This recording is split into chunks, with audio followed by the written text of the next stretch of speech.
right, everybody, welcome back to another episode of the Rowdy Loafers. This is your host, Chris Conradical. I'm here with my compadres. We got the famous Fireball Bill. Woo, what up? I know, and I got Suit Steve over here. How you doing?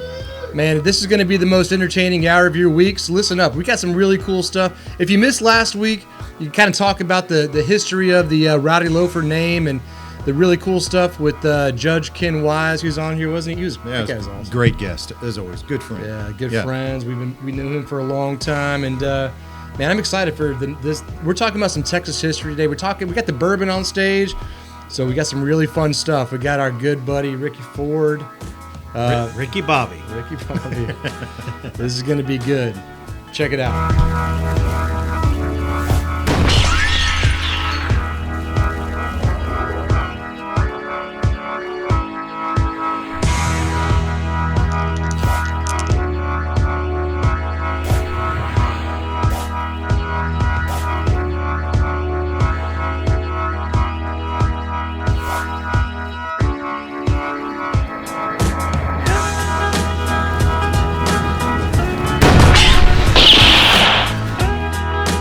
All right, welcome back, guys. We're here again with another Rowdy Loafer episode. If you weren't tuned in last week, go back and listen to our good buddy Judge Ken Wise. He's going to talk about the Rowdy Loafers. In general, our name comes from those great Texian soldiers that were going back from the runaway scrape, took Santa Ana at the Battle of San Jacinto. Then they're hanging out in Houston. Just interesting guys with nothing to do, trying to figure things out. That is the true Wild West in Houston. So it's a Houston-based deal. So what we're doing here on this podcast is we're going to be talking to people all over Texas, definitely Houstonians, just because we know a lot of those guys, and just kind of the inside view of this boot shop. So we're inside the infamous, maybe? Is it infamous? The famous? It's probably infamous. Most definitely. Already. Republic Boot Shop. We're on the stage here. You guys have seen some great people like, the guy right here is going to come up on stage here in a second and play some music. But we have handcrafted music, handcrafted drinks that we're going to be talking about, and handcrafted boots, and we can talk about those definitely. And this is no different than what we do every single day. Yes, it's just bringing what happens every single day in the boot shop. That's correct. To the podcast. That's right. Love That's it. right. Speaking of well-known Texans, Mr. Conradical, what did you Yes, sir. do in Texas this weekend? And so, I definitely want to talk about where I was, because I'm driving through Fredericksburg, Texas. Yeah, where my hill country. Love the hill country. I mean, it's just a different vibe. I mean, we're here in Houston. It's got some great history and some wonderful stories. And, as I was talking about the Republic of Texas being here in Houston back in the day, but the hill country is just a magical place, right? I've always loved just kind of that feel, that German kind of city, that whole area there. So we have a ranch land between there and Mason, Texas, and everything's out there to kill you. I mean, as far as sticking you, my boy almost got bit by a rattlesnake last time I was out there. And, it's just... It's a great time of year to be out there, though. I mean, all the blue bonnets. Everything's trying to poke you. Oh, my gosh. Everything's trying to poke you or bite you. But, except the blue bonnets. Blue bonnets were not trying. They're like, hey, look, come lay in here, and then you get bit by a rattlesnake or something like that. You gotta love Texas. But beautiful country. Yes. We're going to interlace, as I said, some German stuff in here, because that is definitely German land. I mean, it's Comancheria, right? The Comanche land. But the Comanches actually allowed the Germans to come in there and settle this land. And the John Moosbach, which is a prominent figure in this land, actually on our ranch area around there, has ruins of his horticultural business. These guys were out there trying to cultivate and put together different varieties of grapes. Fascinating stuff. I mean, you can imagine back in the 1840s trying to put together different types of grapes. Because if you've been there, of course, we all know Fredericksburg with the wineries. If you go down 290, it's just winery after winery. It's beautiful. It's gotten really but big. But it's a bunch of rocks and cactus as well. Right, it is. But, the wineries in the Texas Hill Country, that I would say over the last, probably 20 years, they've really just absolutely exploded in popularity. 100%. I mean, and popped up everywhere. But it's interesting you say that. I never really thought that much about it. My dad was probably a lot more into history of my family than I was, but that was the concept. Is my great however many generations back grandfather came over from Germany and married a Comanche woman. Oh wow! And that's in that area, and then here I am. So, that's a great so in that area. So Yeah, that's really interesting. They would actually Yeah. take in that area, that exact area in Loyal Valley, which again is between Mason and Fredericksburg. They've actually they would take some of these children and incorporate them into the Comanche tribes. Wow. As well. And so Herman Lehman or something like that, he actually became a Comanche and could never come back into society. So his gravestone is actually on our ranch land. Wow. And they have like they put like little horses and stuff on his grave. It's crazy. That's But incredible. that was a very hard land, but it's just beautiful. And I just kind of wanted to kind of talk about That's Texas. it is very Texas. And again, when you think about Texas, people come in. We try to recreate Texas inside this boot shop here, but you go out there, you can see the nature that the stars at night are big and bright in that area. So you have Enchanted Rock, this is really close to there, and it's just it's great. And then Llano, and aren't you from Llano? What's the Llano connection? So my grandparents, my entire growing up had a place out in Llano, and so several times a month we'd be out there, and so going through, because I grew up in San Antonio, so going to Llano from San Antonio, you go through Fredericksburg. Okay. And so I was probably at least twice a month was in Fredericksburg, and my dad always loved the German food there, so we'd always stop and get something to eat, and then Some of course, schnitzel. yeah, exactly, and then just loving being out in the hill country. And Did you appreciate it then like you do now? not at all. Not at all. I mean, I It's like loved this it. rugged I loved land. it, Yeah, but what I is think this? there's a picture of me as a little kid, just out in the field in Llano. When I was maybe 3 years old, and the flowers were as tall as I was. Just the Indian paintbrushes and the blue bonnets and all the different colors. As it should be. Just absolutely breathtaingly beautiful out there. It's in the not hill planted; country. it's real deal. No, it's it's by nature. Nobody right? Seeding just stuck it there to make an Instagram post or something. It was that was pre-Instagram. That was a Polaroid era, Amazing. I guess. But yeah, man, I love the hill country. Every time I get the opportunity to go back, and you can just the feel of the air and the smell is it's different, and it just feels like home. That's why I have to take my kids out there. Yeah. I can smell it now. Yeah, It's absolutely. Like Lukenbach. This Yes. is my favorite place on the Yeah, planet. I mean, it's right there, right? And I'm so Yeah. glad they don't have like signs like, here's Lukenbach. It's not, you got to find it. I mean, of course it's off 290, but you're Mr. Lukenbach. You They still can put a have- statue. You still have to hunt it down. Yeah, they put a statue of Fireball there, at yeah. Lukenbach. Well, it is my home way for home. We absolutely love it. I go there every opportunity I can go. I don't know if you're familiar with Gary P. Nunn, the Yeah. famous Texas icon musician. Yeah. He married my wife and I Wow. That's in incredible. Lukenbach 5 That's- years ago, on stage in Lukenbach amongst 600 unknowing people. They had no Like, idea what's that was going gonna on happen. here? Yeah, but it's it was absolutely incredible. Have you seen the Jerry Jeff statue that's out there? Yes, You seen it? and, Right? and Hondo Crouch sitting on a bench. It's absolutely beautiful. Yeah. It's surreal because I knew both of them, and when you sit down and you look at the marker there, it's incredible. And It's then cool. you think back about the past and what you've seen and the guys that you used to know. They're permanently going to be there, which is in my heart as well. But it's there for everybody to see. As we're driving down 290, I see these vineyards. They're really cool. I see Lukenbach over there.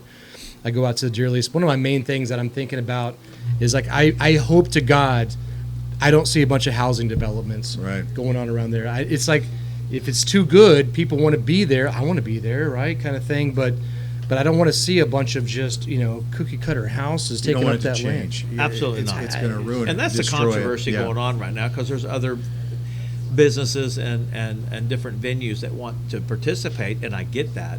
But you want progress, but how much? And You can't control it. That's right. It needs to be controlled to some degree. It's the same exact kind of storyline of what's going on. If you watch the show Yellowstone, of course, Yeah. everybody watches that. It's Correct. the same concept. He's trying to preserve the land and the culture and everything about it. And I think that same exact thing is going on in the Texas Hill Country because honestly, everybody that's got money in Texas wants a piece of that. Right. And so we want to save it. We don't want it to change. But we want want to be able progress. to. We want progress, and we want to be able to. But visit not it. in my backyard. Right.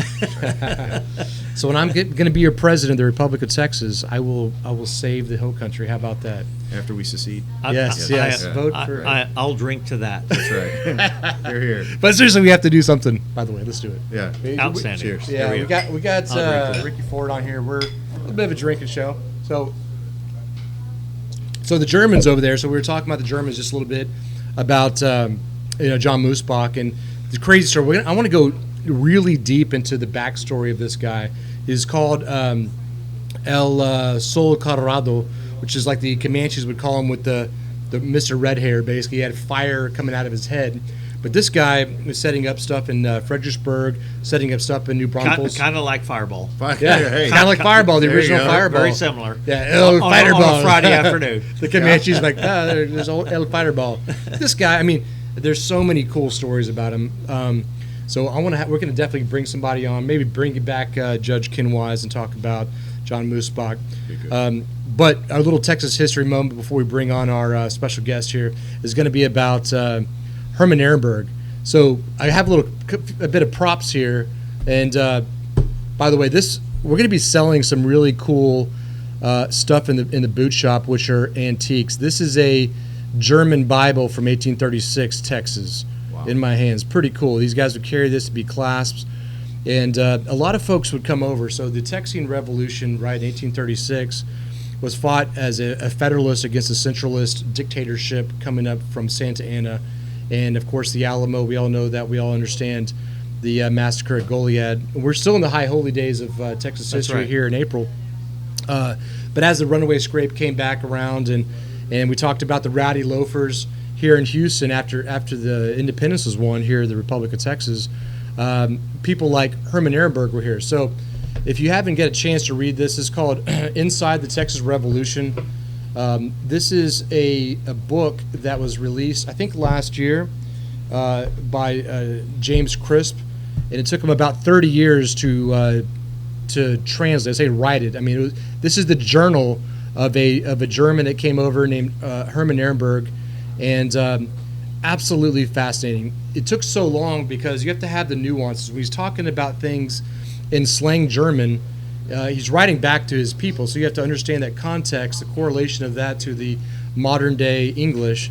And then the cool thing about this is one of those books. Remember, as we were kids, you take it, you flip to the back and understand. It's kind of like one of these books. You're not just reading it through; you're kind of moving around a little bit.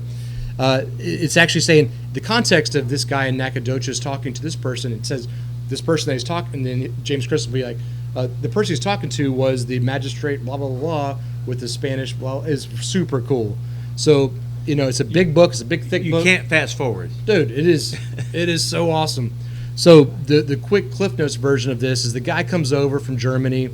He hears about this passionate Texian revolution, the cool stuff kind of going on there, the importance of this Enlightenment movement that has spread across, of course, America at the time, and of course through France into Germany. Of you can't have dictators over you. So all these people are saying no, for the people, by the people, kind of thing. He comes over. He's recruited by the New Orleans Grays in New Orleans, and he's talking about it. The cool thing is the backstory. You're seeing through this really colorful expression of him inside New Orleans with his guys transitioning through the piney woods into Nacogdoches. So he's in Nacogdoches, and they're greeting these guys because everybody understands, like, these guys are here to help us fight this Texian revolution. They go kill a bear, and they're it's again describing this bear feast with the hair on it, in the piney woods, and they're all taking pieces of the bear. It's like we do like a pig roast or something now. It was like us last night. Yeah, it's like crawfish, exactly. It's a bunch of crawfish, but you're digging into a bear, which is kind of weird. I don't know what bear tastes like. I don't know. To them back then, at that point in their life, it probably tasted It was really a feast. good. It's A feast. It was definitely it's food, right? Yeah, it was a celebration for sure. And after what they'd been through, so. just walking. Could you imagine not taking it? For example, you're talking about me out in Fredericksburg deer hunting, or what I was hunting pigs and stuff like that this past weekend. I didn't shower for 3 days. These dudes didn't shower for like 3 weeks. I mean, Wow. can you imagine like the Yeah. grime on you and the gnarliness, and you show up to this bear feast, and Yeah. it's like, and he's- I was with you about 6 months ago, maybe Yeah. a little longer, at your deer lease. yeah, And after 3 days, I couldn't stand you. it's just one of It those wasn't things. me, it was you. Yeah, I was can't that bad? imagine 6 weeks. Yeah, it's just It's not you. It's gnarly. Yeah. Wait. But the funny thing is, with all that grime and nastiness in the bear feast, they talk about going into some of these back piney woods, saloons, and they're like, "Whoa, that's nasty." I was like, "That's nasty." I mean, if you're Yeah. nasty, Yeah. I That's- couldn't. yeah, it's terrible. nasty. Imagine Yeah. these guys back. Anyways, it's Yeah. great. This guy, again, I could go on for a long time, and we'll probably bring this up in the future. But they're going through, through Texas at that time. They knew about the Alamo and all that. Goes to Goliad, and he describes all that. He's like, "All right, well, here I go. I'm gonna die because I'm getting massacred." He shifts his head. The bullet grazes him, doesn't die. And then he's running with a bunch of other guys. So not everybody died at Goliad, by the way. And he's going back to join the Texian army on the east side by foot through all the gnarliness that you can imagine, trying to eat. And they're coming upon these empty homesteads where people just fled and trying to have a bit of bread or whatever. I'm sure he was begging for a bear at that time. Fascinating. Yeah. So read this. This is not taught in your schools. We have 7th grade and something else, maybe in college or whatever. But that's why we're here. We're gonna be discussing great folks, great history, cool stuff like the boots we're making. But read this book, Inside the Texas Revolution, the diary of Herman Ehrenberg, and it goes on and on. The guy went to Hawaii, by the way, after he survived. Oh, right on. Yeah, Hawaii back in 1840. Love it. What? Can't imagine. Who does this kind of stuff? And he came back. And he was an I did Indian. Hawaii in '89. So I can't imagine it back then. I've never been. I've never And been. that, ladies and gentlemen, is the rest of the story. Yes. Then Fireball went there. And Exactly. Right. Then we get to talk to Ricky Ford about the history of bourbon and vodka and everything as he does. I'm looking forward to it. So yeah, next up we're gonna start diving deep into Texas spirits and all of that wonderful stuff. Absolutely. So.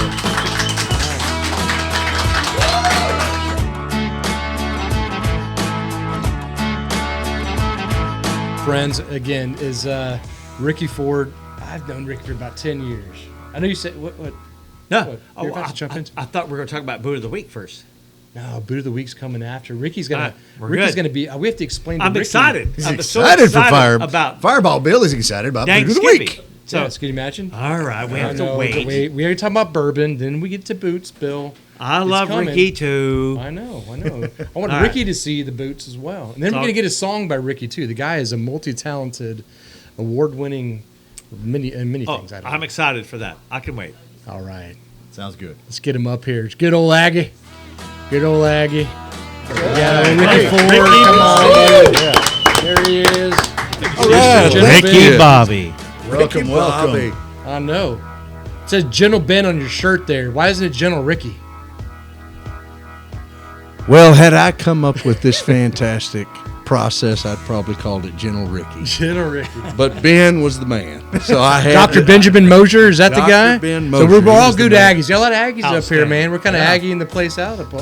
That's right. You're probably a lot more Aggie than us two up here, you know? I'm not sure about that. I don't know, man. Every time I see you at a game, you're just like up there and like doing the thing, hanging out with the best people in the world. By the way, this Zoned guy's in. everywhere, man. Yeah, I see Ricky. You were talking about that earlier, right? Absolutely. He's everywhere. You're everywhere. Every time I turn around, I see that mug everywhere I go. I know. It's kind of like that Santa Claus. You remember Santa Claus? Yeah. He's everywhere. He's everywhere. That's or, right. or Flat Stanley. Yeah. He's everywhere. But it was like we had JD in here yesterday. He's like, "Yeah, Yes. I was hanging out with Ricky Ford." I'm like, "Dude, Ricky What? Ford's What? Ford's our guest tomorrow. It's great. You know, That's awesome. I know it's a That's weird awesome. thing, man. So Yeah. you're everywhere. I'm super excited to have you on here, man, talking with us on this, the Rowdy Loafer podcast. We're bringing down some interesting people. You're one of the most interesting people that we know, man. You know, so we know each I other. love being here. I know. So, oil and gas world is where we actually met about 10 years ago or something like that. But now, I was kind of with you at those beginning stages of that journey. Like you had it. Can you just in a Cliff Notes version? I know it's a 2-hour story, but can you Cliff Notes version that the journey and where we're at today with Gentle Ben and Persedo. And for me, because like I was saying earlier, is that I met you probably 6 or 7 years ago in Austin. That's correct. And you were doing a little taste test kind of thing. Oh, wow. And which was amazing. But then all of a sudden, you're like I said, you're everywhere. Yeah, So I do remember like that. he was saying, can you walk us through In the journey Austin. from then to now? It's It's been a long journey, but it's been one that is so freaking rewarding. It's been awesome, man. Yeah. So it all started with my father's simple aeration device that I discovered in his garage one day, and it just inspired me because he always had that device, that aeration system. Did he show it to Where you he- before you just found this? No, I he envisioned like your what? A discovery, Like, yeah. a discovery No. moment. the Ark of the Covenant. I know. It's like glowing out there, you know? How does it? No, I knew he had it. He Okay. always had it, and Like It Dad wasn't a kind of secret. this. It wasn't no, a secret. Okay, no. all right. Dad And it keeps was showing me kind this of this. thing. What the hell is Dad talking about there? Yeah, it was kind of this novelty device that he had. And everybody would bring their whiskey bottle over and say, hey, man, can you clean that up for me? And he would throw it into his contraption. Uh-huh. And this was a simple air stripping contraption. And he would throw it in there and let it run for about 15 minutes. And then when he did that, the before and after was different. I mean, Wow. it smoothed it out. And it just got me to thinking one day, I was over at his house and I looked up there and I saw that and I was like, wow, there's got to be a better way to smooth out alcohol. Alcohol should not come with an offensive burn. Right. Paw Paw's whiskey's not Yeah. popular anymore Yeah, because it's a rot gut, you know. Yeah. Well, that's all they had. But now That's all they had. you can do something better. Why not? Even, Right. even when I was a kid, we didn't have I mean, I was a kid, right? When I was a kid drinking whiskey, and that sounds weird. In my younger years, We grew up in the same neighborhood. Same here. but you cover it with like throw a bunch of Coke in there and Coke and whiskey and Coke and Yeah. all this kind of stuff, so you don't have that burn. You're not sitting there tasting, these different flavor profiles and stuff like that. Right. So I guess that's Right. where you're trying to just understand a little bit more about the chemistry of it and the details of that actual flavor Yeah. profile. And to improve it. Right. Yeah, and so I took that concept, and I took it to Ben Mosier, who is someone I was referred to from Texas A&M. I went up to A&M College of Chemistry, and I thought, man, they've got to have some great chemists up here. And at the end of the day, that's a bottle of chemistry. That's all Yeah, it it's is. cool, man. And so Oh, how I sweet wanted, it is. That's right. I wanted to find out what the process was doing. What was it accomplishing? If you ran bourbon for 15 minutes, what was different between the before and the after? And if we could determine that, then we would know what was ejected. Yeah. And if you could identify those compounds that were ejected, you could tie those back to flavors and aromas. Love it. If you could do that, then you could figure out why it made it taste better. So that's what led me on this massive journey Wow. Yeah. with That's Dr. some deep Mosier. thought, though, behind that. What's the timeline there that you're talking about on this journey? So I started in 2000 is Okay. when I met Dr. Mosier for the first time. And I took my father's device to him, and I asked him if he could help me figure out this process and what it was doing. Yep. And he said, sure, I can help you figure that out. Unfortunately, about a year later, my father passed away. So I put the whole project on the back burner, and then fast forward to 2007, Okay. Dr. Mosier picks up the phone and he calls me. He says, hey, you remember that project that you brought me? Any interest in continuing that?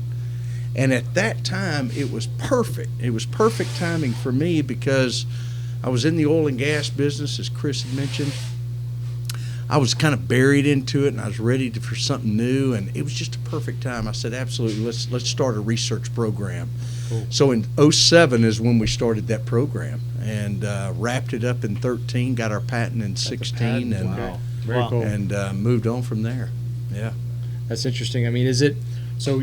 Initially, you're talking about aeration, kind of, but I'm thinking like you're imparting some kind of like again oxygen or something into it.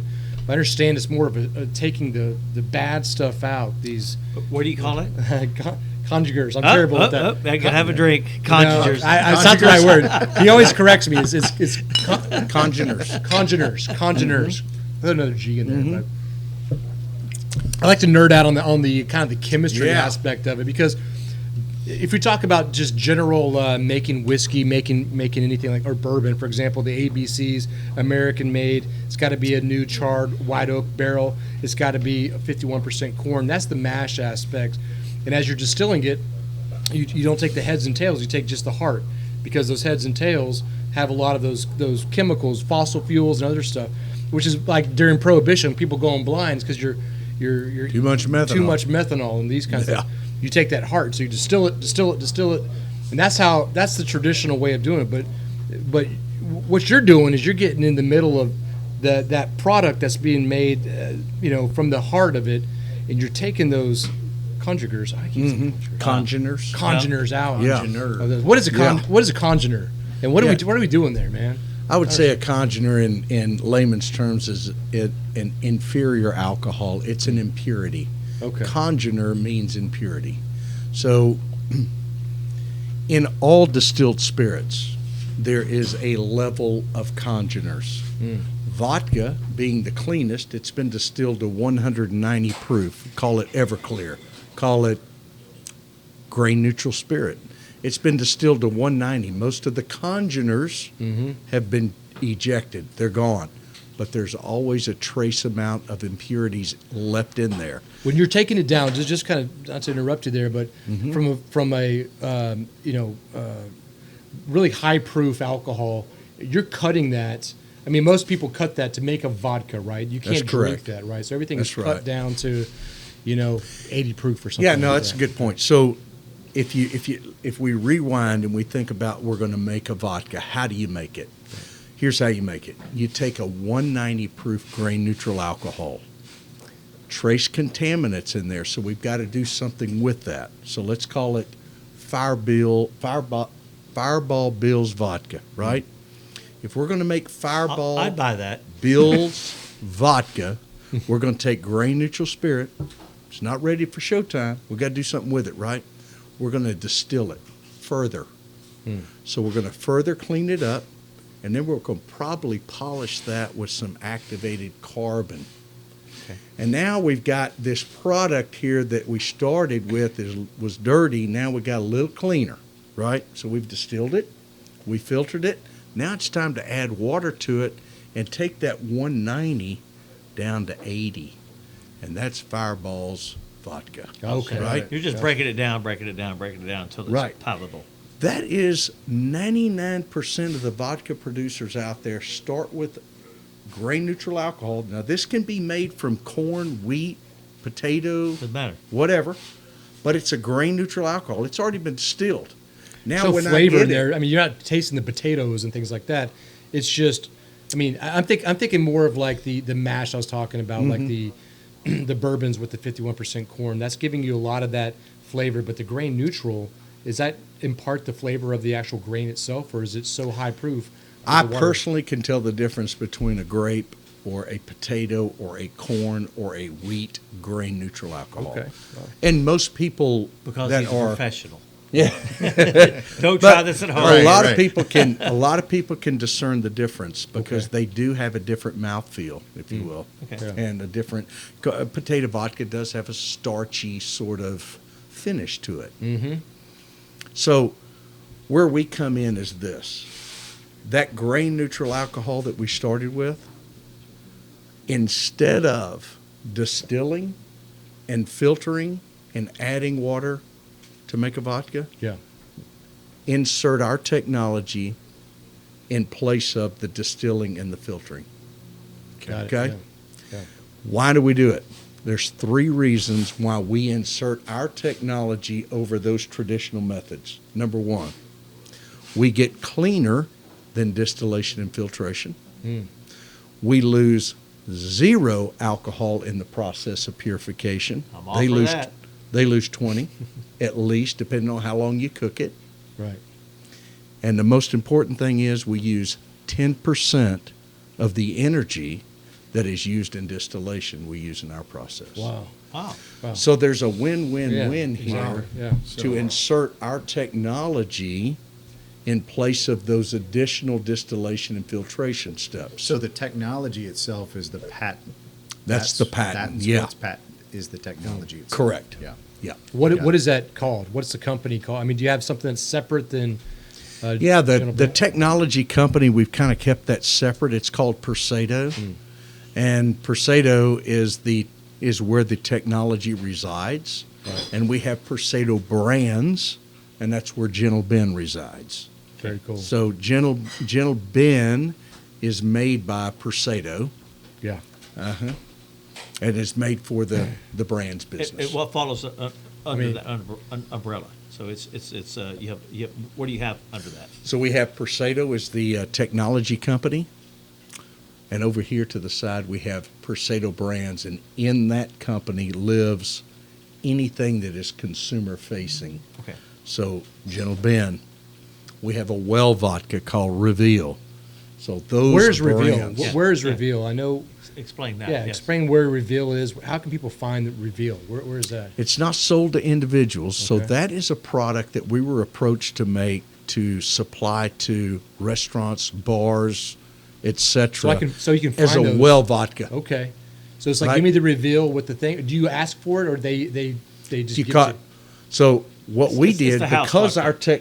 it's a house vodka, Okay. but because our technology gets it so clean, Yeah. with no losses and 10% of the energy, I can meet a price point that blows the others out of the water. Yeah, that's right. cool.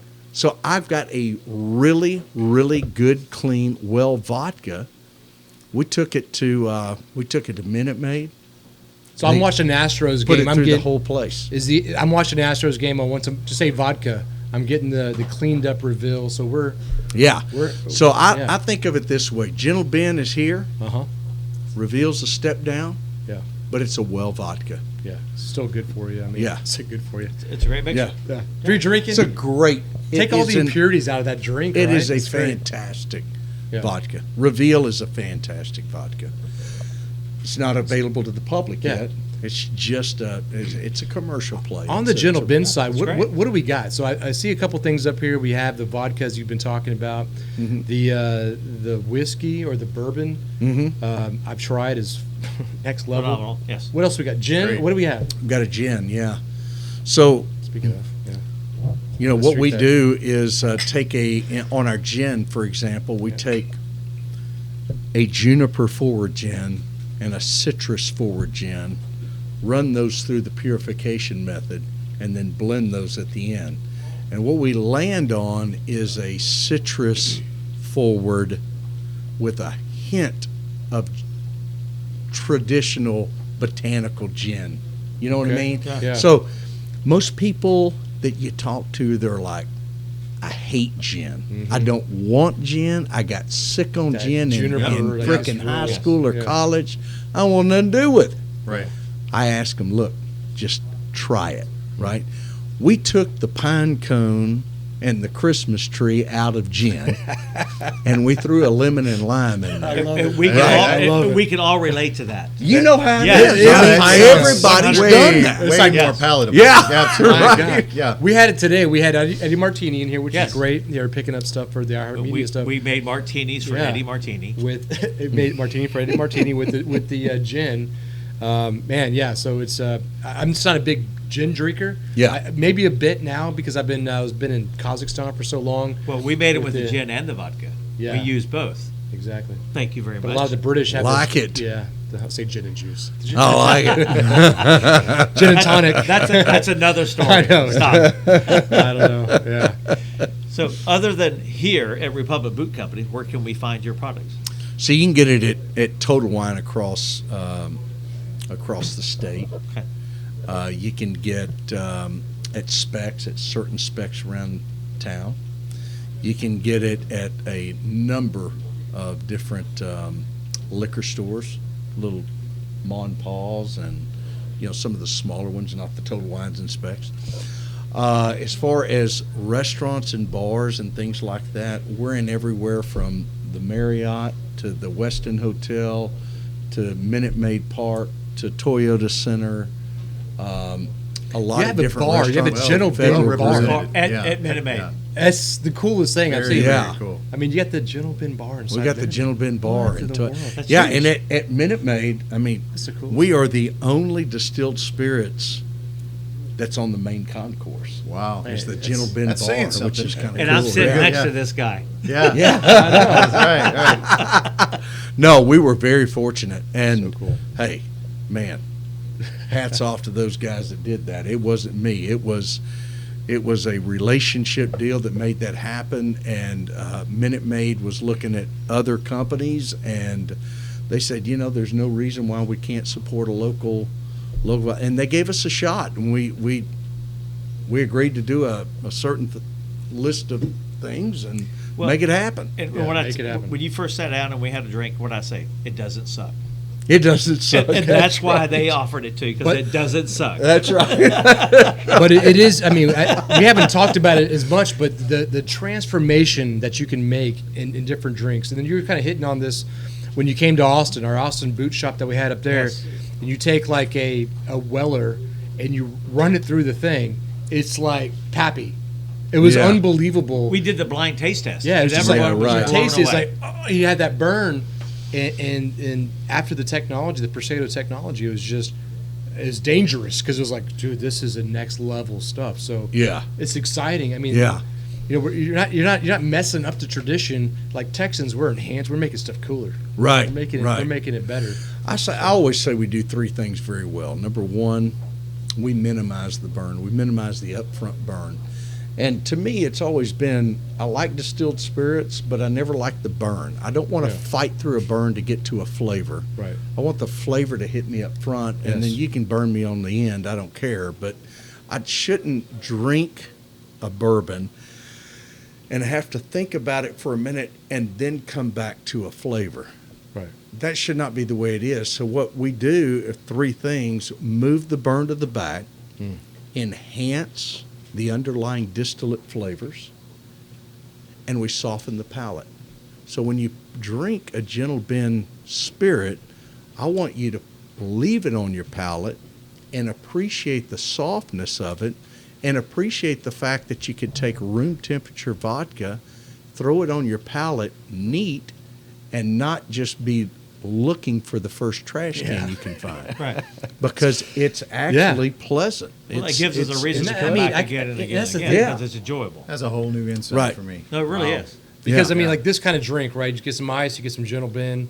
There, it's the cleanest thing. Back when I was growing up, when I was a kid, as I said, you'd always have just the Jack and Cokes, but you drink. I don't drink Cokes, but then if you're drinking 4 Cokes. What am I doing, right? The Coke is doing more damage to you probably than that alcohol is No doing to you. question. It's disgusting, right? Right. If you could drink cleanly, Yeah. take the impurities out, you get the flavor profile, as you said, it's coming to you first. You're tasting that corn mash. You're tasting what you should be tasting in the thing without the Correct. burn, with a little bit of ice water Yes. over time. And Right. the beauty That's behind the best it, way. behind this product is that you don't have to have it on ice. You can have it neat. It's great. Sure. It's perfect either way. Right, right. You know, I thought the best way to put this technology to the test, the number one way to do it is to find the toughest critics in the bourbon industry and give them our product. And that's what we did. We entered last year, about 8 months ago, we entered into the Ascot Awards. And the Ascot Awards is really kind of a special award because of who owns it. Who owns it is Fred Minnick. Fred Minnick is the bourbon guru of Kentucky. Oh, wow. Okay? Now, here's how that process works. You submit your bourbon in the age that in the age category that you land in, and it's a totally blind taste. There's no labels, there's no nothing. It's totally blind. In order to get a double platinum from that tasting panel, in order to get a double platinum, every judge has to give you a platinum. And if everybody gives you a platinum, you get the double. Wow. We got the double Wow. because Man. every On judge the what? On gave us Wow. the platinum, On right? the bourbon. On the bourbon. Now, it was on our cask strength bourbon, which is Excuse me. 118. I'll take that. Double platinum. Love it. So being a double platinum Wow. winner on the Yeah. Ascot Awards was really special to us, just again because of who it is. And they're very tough. But we knew that if we could, let's just enter it, see what happens, you know. And we got the double platinum. We were ecstatic. That is super cool, yeah, Ricky. we were ecstatic. Congratulations. Outstanding. Yeah, that's thank you. awesome. Appreciate it. A great Texan, What an honor. a great friend Yes. of ours doing this kind of stuff. I mean, that's why we're doing this, right? To kind of highlight these wonderful things that are happening in our city and our state here. So, you know, cheers to that, brother. Appreciate it, man. Let's have stuff. one. Yeah. All right, Absolutely. cheers. You drinking out of the bottle over there? Actually, He is a Rowdy Loafer in his Fireball. He ain't Fireball. Has he drank anything besides Fireball? I don't know. Is it double platinum? You feel the mouthfeel? that's a triple platinum. Yeah. No burn. So we've got a Absolutely 118 not. This proof is at the. It's amazing. Yeah, we've got a 118 at the shop, and the 118 at the higher proof was the one that actually won the double platinum. Wow. Yeah. Cool. Well, Is that available at Speaking That of, is at Total Wine. Total Wine? Total Wine carries Okay. that. Yeah. the 118? Speaking Yeah, of, the 118. let's tell everyone where you're located. Oh yeah, the And- tasting and- room, man. And your Wow. tasting room is Yes. absolutely It's next amazing. level, man. Thank you. Yeah, it's Let's talk just- about that. Yeah, you Yeah. come in the boot shop here, you feel this. That's even better. Where's it at? Yeah. So we're on the south side of Houston, down off 517, between Alvin and Dickinson, if you will, on 517. Is the Gentle Ben tasting room. Down there we have a production facility, which is a 10,000 square foot shop where we have big, large stainless steel tanks where we bring in large volumes of alcohol for processing. But there also is our tasting room, and our tasting room is a really cool, very warm, kind of like this. I mean, it's a place you want to go and just kind of kick up your feet. The bar is kind of special. I love that story because the bar is made out of the last salvaged whiskey fermenter from the Wild Turkey Distillery. Wow. So the I know Wild that. Turkey Wow. Distillery commissioned some from fermenter tanks, cypress wood fermenter tanks, back in the 20s and 30s. And in the 90s, they decommissioned them, probably put in stainless or whatever, but they took these out of service. 2 of them survived, and we got 1 of them. And that's what we built our bar in. So if you come to the tasting room and you have a bourbon at the bar, you're drinking on a fermenter from Wild Turkey, which is kind of Outstanding. cool. See, That's amazing. We're Yeah. talking about history. That's a piece of yeah. history I never knew. Yeah, We yeah, interlace it's just Texas kinda history throughout this whole thing. Not that Wild Turkey is And you Texas Sure. history, but You said that people bring in you Bring it in, bring in so- other alcohol to distill or whatever. So is there others than your brand that you work with? Do you do other things? What do you do? We do. So there's really 3 revenue streams to our business. One is the Gentle Ben, and that's Primary. the primary consumer facing B2C, if you will. And we have a B2B side of our business where we actually process alcohol for others, and they bring us their product, we enhance it. So you get tankers that come in? Or Yeah, how's that work? tankers, Okay. barrels, Okay. totes, Okay. all sorts of Okay. all sorts of vessels. But whenever we get that, we enhance that with the process and we flip it back to them for bottling. Or in the case of Bingham's whiskey, for example, cool. Yeah, Yeah. right. they bring because their, fans of our show here definitely They know that Ryan, world. Ryan Yeah. Bingham. Everybody Ryan knows Bingham, Ryan Bingham. yeah, from Yellowstone, yes. yeah, Amongst other things. Yeah, so it's very cool. So they actually came in here and did the Bingham Bourbon kind of launch okay, here in Houston. I think it's going to go on next week as well. It's coming up next week. There's a Yeah. lot of cool stuff, but that's so cool that yeah, you're doing that. there's some great folks to work with, Yeah. Mike and Jim Jard and all those guys. So and Ryan came down to the tasting room and actually witnessed what he wanted to see this technology up front and close. Before Did he have a hat on? He did. He Okay, did. Just make sure. We actually got the shape and They were shaping his hats clean his here? hat. Oh, like nice. A couple of weeks ago. They're Yes. twined, man. Oh, That's why nice. Worlds are, yeah. I Anyway, love sorry. it. Big deal. No, so he, he had a bourbon that he liked the flavor of, and obviously this is nothing confidential here. I actually had this conversation with Ryan and said, look, if you want this confidential that you're running your product through a process like mine. He said, heck no. He said, as good as you make it, I want to promote you. You promote me. There you go. And I love that. I love that approach to business. It's not a hush hush, don't say anything. It's more of a let's collaborate, let's work together. This is a Texas company, man. I mean, it's cool. It's right and here in they've been Houston. awesome to work with.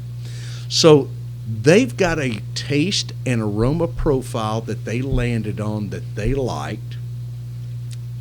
The only thing they didn't like about it was that it had a little heat to it. And everyone's different, right? You're going to find people that like the burn, and you're going to find those that don't. Sure. They just kind of want to muffle it. Do you like the burn, Fireball? Makes sense. Say again? Do you like the burn? Absolutely. He likes the burn. I live for the burn. You live for the burn. But that's really cool. So you can actually, as you're talking through that, he's changing the esters is kind of the flavor profile of the alcohol, and you can kind of modify that ester profile. Is that a cousin to conjurer?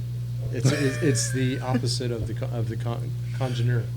Congener. I got there it. You go. I got you. There you I go. told you got about it. 4 times. I got it now. Congener. We had to have a drink. Yeah. He said it. Yeah. As butchered it was, I know. he said it. So the way it worked with Ryan is Ryan loved the flavors.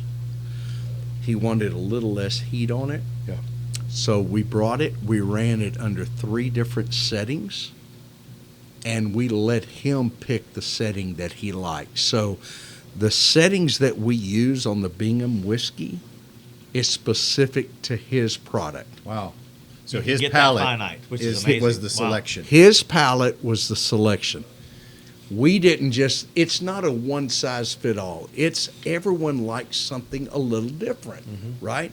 So the fact that our process is tunable, it allows the distiller or the brand owner to play a part in defining what the recipe will be to create the product that ends up in their bottle. It's amazing. It's next level, really. Yeah. I mean, that's what we do it's here the at the food future. shop. Yeah, it is. It's like a. And so his is proprietary. We keep his.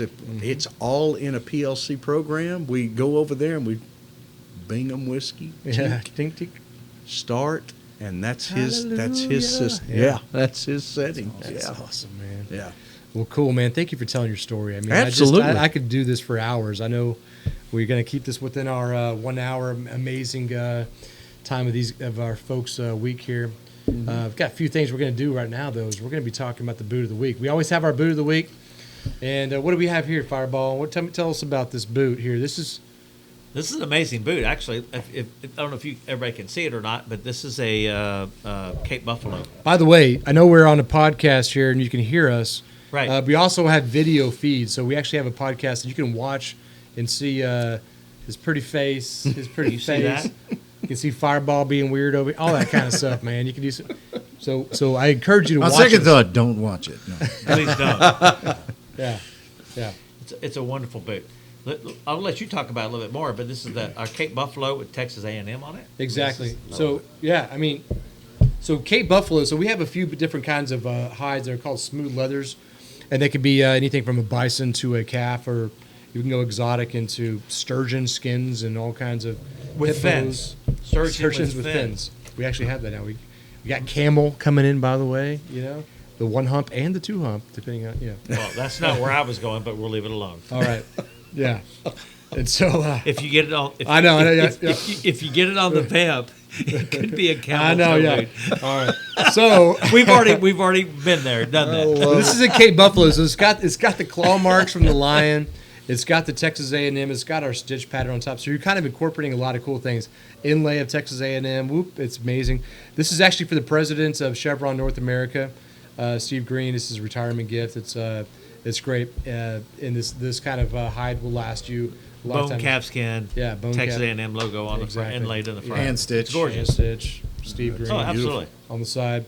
We're actually, because we started working with these guys, we're going to be doing a great charity deal with the LPGA Tour that's coming here. It's called the Chevron Championship. We'll be doing that over the next couple weeks and making those guys a bunch of cool boots Speaking as of, well. it's Masters Week. I got the green Oh, jacket. on. hey. Oh, That's right. Got it. Yeah, I love Like it. your Are you a style. golfer? Maybe every now and then. Yeah. Yeah, but tell us more about the LPGA. I don't know. I honestly, I'm not a golfer. I almost killed somebody with a slice off to the side. But Actually, let's talk about Steve a little bit. So, you champion a fundraiser type thing. So, what do you do? Yeah, Let's talk about that. Well, I help organize an organization called the Hero Golf Tour. It's a 501c3 national organization that helps veterans and first responders dealing with PTSD. And so the whole idea is let the golfers come out, play golf for free, get some camaraderie, get some support, get some family out there, and then, hopefully we're able to prevent those 22 to 30 suicides a day from PTSD. So, but yeah, it's Masters Week, so I gotta bring out the green jacket. Well, Yeah. I loved you, but I love you more. that's very cool. You do amazing work. Thank you. Yeah, absolutely. So if you guys have any questions for us, we're going to be running this podcast. This is podcast 2 of 5,000 that we're going to be doing, right? Last week it was 500. No, but we've had a great response. Or you haven't released a lot of this stuff, but Wow. give us a list of questions that you want, like FAQs that we can answer for the audience, stuff like that. So we'll be doing that. Hey, can we get a song? This guy, you're a master of lots of things. Multi-talented. Just want a song. Could you throw a song on? A verse? Can you throw A verse. something? Yeah. Just like a verse. Yeah. Just a verse. Oh, yeah, we can do Just a because, verse. I mean, we're going live. We're streaming this thing. Oh, a verse. This is a boot shop guitar, by the way, so it's been abused, and Oh. you can make it sound But pretty. everyone that picks it up loves it. Yeah. the smoke and the booze, they don't treat me like they did back then. Yeah. Ricky Ford. Little white pills we all took to forget where we'd been. Well, I've seen firsthand what that needle has done to my friend. Thank God I'm still here, stay away from places I'd been. You got to slow down while you can still see the miles. So put on the brakes in the fast lane and rest for a while. When you live with your demons long enough, they seem like your friends. Gentle. Be gentle. So put on the brakes in the fast lane before you rode in. Yes, sir. Right on. Man, that's super cool. Hey. Thank you, brother. You can see our audience out here, but it's great. Guys, we have some Thanks. amazing stuff coming up. I mean, I thank you, Ricky, man. That was Appreciate I it, love buddy. you to We death, love you, brother. man. Love y'all. Next week we got Blake Robertson from Car. Nice. He's Yes. a good dude. He's You're going to kinda have fun with He's Blake. got RC Ranch. He's an amazing guy. We You're got gonna JD love Blake. Marsh coming up. We got lots of folks. We got We do. a huge list of amazing stuff. So keep tuned, dude. And we got some really I don't know. Man, lots of great guests coming up, We but do. Lots of fun. Whether Every week. the guests are not the three of these clowns. We're gonna have Somebody more interesting than we are. Exactly. Yeah. Much more. You never know what's going to Yeah. happen. You don't exactly. know. That's right. Thank you. Awesome. Right on. Wrap up. Cool.